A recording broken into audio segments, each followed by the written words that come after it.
Hello Wali Diid fans, welcome back to another video. Today we're going to be interviewing the one and only star Wali Diid, aka Wali Farah, and before we start, let's get to introducing ourselves a little bit. How are you doing today?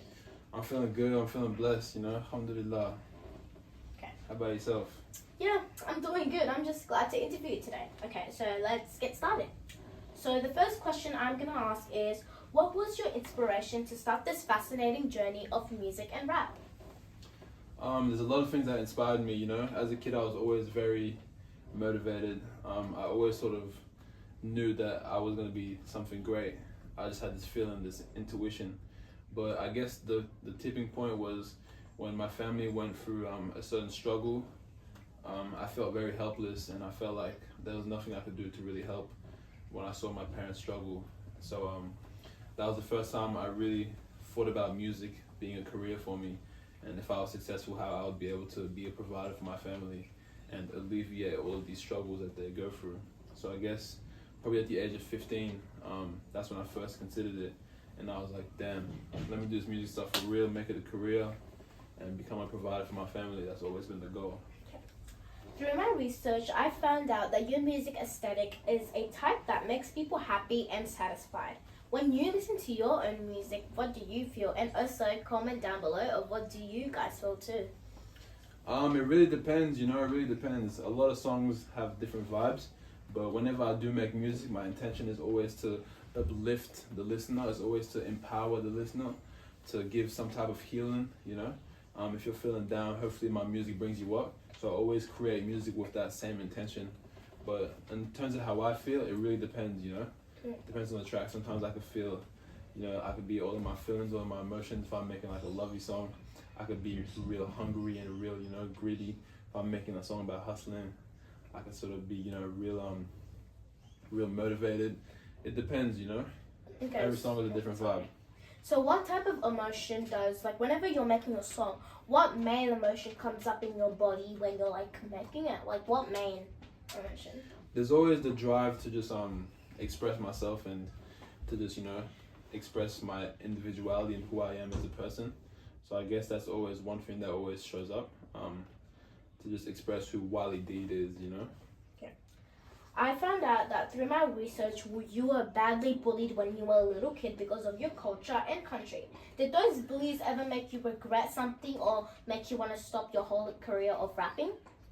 Now, when I was bullied, that was pretty much in my younger days. I grew up in an area in Sydney called Maroubra. This is where we're filming this interview at right now, by the way, 2035. But I grew up in an area called Maroubra, and growing up, there was never any African or black people in the area, But whenever I'd go out west with my dad on the weekends and stuff like that, I'd always see a lot of African people. But where I grew up specifically, I was sort of, we were the only black family. So even when I went to school, I went to a private French school.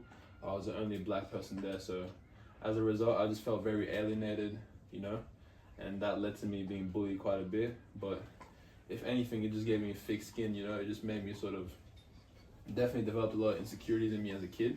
But the more I grew up, the more I sort of embraced that, and it sort of gave me a sense of power and a sense of identity.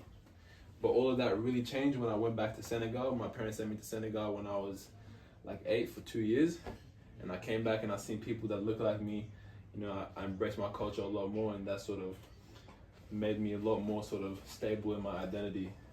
Okay, 2 questions. Talking about your younger days, what was one of the worst bullying you ever done? And the second question is, like throughout your years, how many years have you been listening to rap? And currently, how old are you? So I'm currently 22 years of age. I started listening to rap seriously when I was probably 14. Like seriously, I was first introduced to it at probably like 12, 11. But yeah, like when it comes to the bullying stuff, a lot of it stemmed from my name, because my actual name is Mabuba, and I'm living in an area called Maroubra, which is the area I grew up in. So you can see the similarities there. So it was just an easy thing to be picked at. So I really hated my name growing up. I used to tell people to call me MD, or I used to sort of create fake names.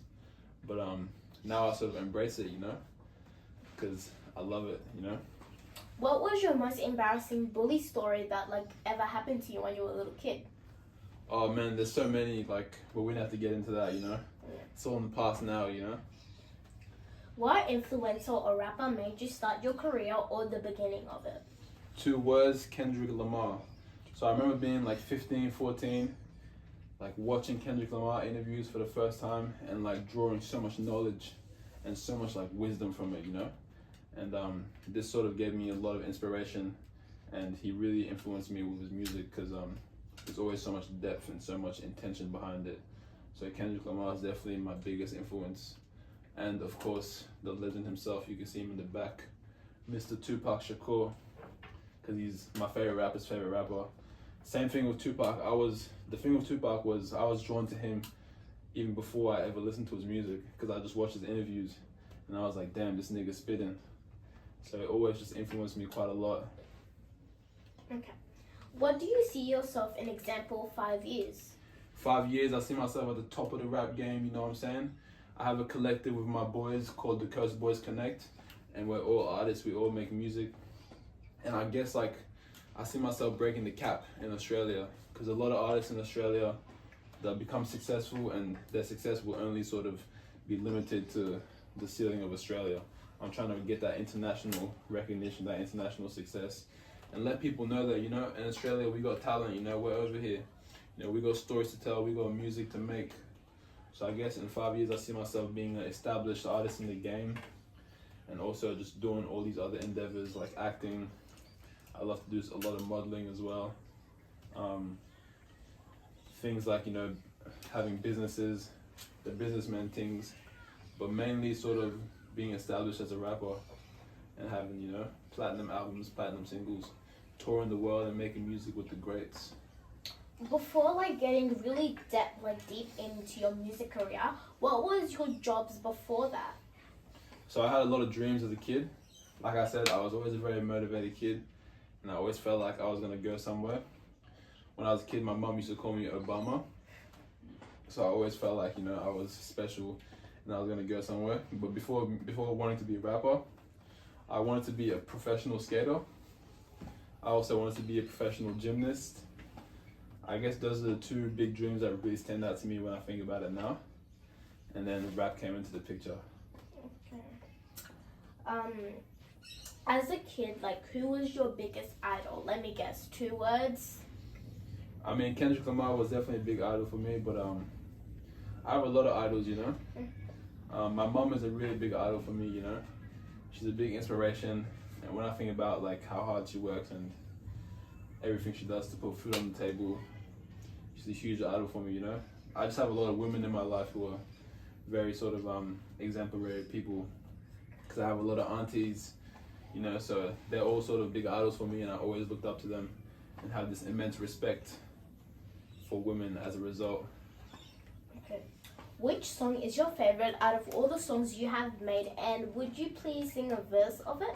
So currently, I have this unreleased song called Zeus that I made like 2 years ago with my boy Minimal Miggy. This song is unreleased, so it's not out yet, but I'm going to be dropping it soon. It's probably my favorite song at the moment because I feel like it really tells my story quite a lot, and it gives people a good idea of who I am and what I'm trying to do. Second verse of it, I can rap for you, goes like this. I'm on the loose, supplying pressure, I'm getting the juice, I'm an investor, I'm spitting my truth. Can't get no gains if you taking no risk. Hustle cash just to get in the booth, and the life is rough, my mentality smooth. African man, deep in my roots, I was brought up for this. Son of an immigrant, my victory imminent. Guiding my khidme, banalan. Kapukusi andur fatalen. Gum sama bopu, tag sama dunder. No my def, yalla binder, dine, lola, nam, giskis bulle, man, zam zam, like bunya, lola, ham. Fresh. I love that. Okay. Appreciate it. What was your favorite rap? Oh, sorry, I already done that question. What type of musical genre is your favorite, and what main emotion comes out when you make music or when you listen to other people's other artists' music? So I listen to quite a lot of different types of music. I'm heavily influenced by African music. I'm Senegalese, so music is sort of a very big thing, a very big part of our culture, just being African in general. So I listen to a lot of traditional African music.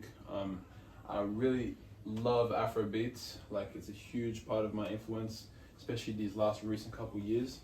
Because I listen to Afro beats even more than rap these days. But I love Afro beats. I love R&B singing, and I obviously love hip hop. I'm a big fan of grime as well. I like the UK stuff. I really rate it because that stuff, like, it's really cool to hear the UK stuff because our accent here in Australia is very different to the rest of the world. So I guess the UK is the closest thing that you get to our accent, which is why I like seeing that sort of being portrayed in a hectic light, you know. Okay. But definitely R&B, Afro beats, rap, and traditional African music, and jazz as well, you know, because Kendrick Lamar really put me onto jazz, so I really rate the jazz stuff. Okay. Do you think in the future you will find yourself of one of the biggest artists in the world, and also do you really love travel? Would you love to travel international to like go to concerts and meet new artists and people? Oh yeah, absolutely. I think it's just a question of time.